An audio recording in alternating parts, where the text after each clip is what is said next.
We've been looking for a while for a trunk leak in this car that's been filling up the tire well, and the water would collect in those corners.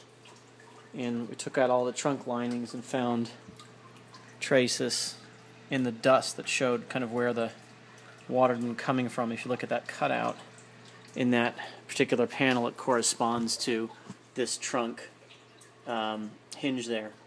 So we knew that it was coming from somewhere up under this shelf. And with all the interior panels out and trying to dry these two, what we've done to find the leak is in the garage just started a hose that would pour water only down the channel of the back window and nowhere else. And the water then runs down and we're collecting it here. And that way we could isolate a test to see if the rear window was the culprit.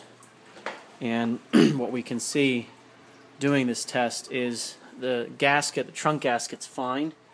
There are no leaks around the trunk gasket while all this water's been running down there and filling the buckets.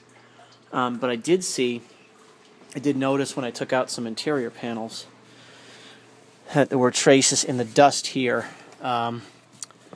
of where the dust had been disturbed by water moving around. So I found, as I kept running the water, I found some wetness suddenly starting. You can see traces of it here in the dust.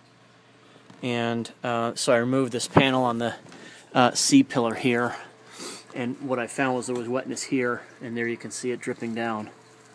And if I just shine the light, let me try to video this with the light on it, but you can see water dripping down that headliner there. And if you look up, you'll see drip after drip after drip is coming.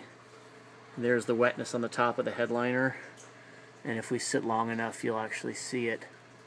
There's a drip right there from the top of the back window. So we'll just sit for a moment and watch that.